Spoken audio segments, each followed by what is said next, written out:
اور قتل و خون ریزی اور زیارات و مزارات کی انتہائی بے حرمتی اپنے ساتھ لایا، جس سے اسلامی دنیا میں تہلکہ مچ گیا۔ صدہا پرائیویٹ خطوط ہندوستان سے پہنچے اور 20 مضامین اخبارات میں شائع ہوئے، جن میں ندیوں کے خلاف مطلب غصہ اور شکایت درج تھیں۔ موقع کی تحقیقات کے لیے 2 وفد ہندوستان سے گئے، جن میں 1 مئی سن 1926 میں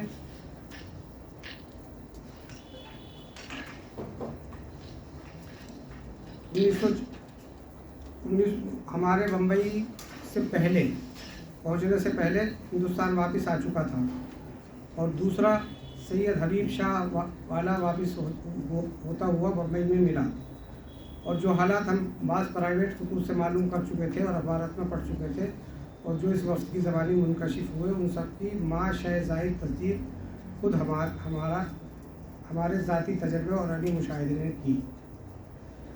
سرزمین عرب کی سہ خاک بوسی کے دوران جو بات ہمیں سب سے پہلے اور سب سے زیادہ محسوس ہوئی، وہ یہ تھی کہ عرب ترکوں کے لیے روتے اور شریفیوں اور ندیوں کی مصیبت کو ترکوں کے ساتھ اپنی ناشکر گزاری اور احسان فراموشی کا وبال سمجھتے تھے۔ سارا ملک بلا استثناء شریف سے بجہ عقائد درجہ حدیث ہونے اور ندیوں سے بسبب ان کی انتہائی مذہبی ناروا-داری سے بے حد ناراض تھا، اور چونکہ عرب ایک آزاد قوم ہے، اس لیے وہ اپنے جذبات کو مطلقاً نہیں چھپاتے تھے۔ ہمارا ظلم قاعدہ 1344، یہ مقتدیٰ صاحب کہہ رہے ہیں، میں جدے میں اترنے سے پہلے جدہ اور مکہ مکرمہ کے مابین موٹر سروس قائم ہو چکی تھی، اس سے زیادہ نہ تھی۔ چنانچہ ہم بھی جدے سے مکہ مکرمہ موٹر لاریوں میں گئے، اور یہ تقریباً 45 میل کی مسافت جو اونٹوں پر 2 رات 1 دن میں طے ہوتی تھی، ہم نے 6 گھنٹے میں طے کی۔ جدہ اور مکہ مکرمہ اور مدینہ منورہ کے مابین یہ سروس عموماً قائم نہیں ہوئی تھی، البتہ سرکاری اور پرائیویٹ گاڑیاں، یعنی مطلب یہ جو لوگوں کی اپنی ذاتی تھی، برابر آتی جاتی رہتی تھیں، اور جدے سے مدینہ منورہ 3 دن میں پہنچتے تھے، اونٹ 13 دن میں۔ مکہ مکرمہ اور مدینہ منورہ کے مابین، یعنی گاڑیوں میں نہیں، ویسے پہنچتے تھے اونٹوں پر۔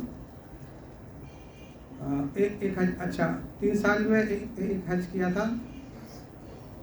داؤد خان جو پہلے گئے تھے، داؤد خان کے قافلے نے 3 سال میں ایک حج کیا تھا، ہمارے قافلے نے ٹھیک 5 مہینے میں، جس میں 12 دن بمبئی، 45 دن مکہ مکرمہ اور 23 دن مدینہ منورہ کا قیام شامل تھا۔ 26 دن جہاز کے تختے پر رہے اور 26 دن اونٹ کی پیٹھ پر۔ ہم سے 2 سال بعد ایک صاحب نے 50 دن ہی میں یہ فریضہ ادا کر لیا۔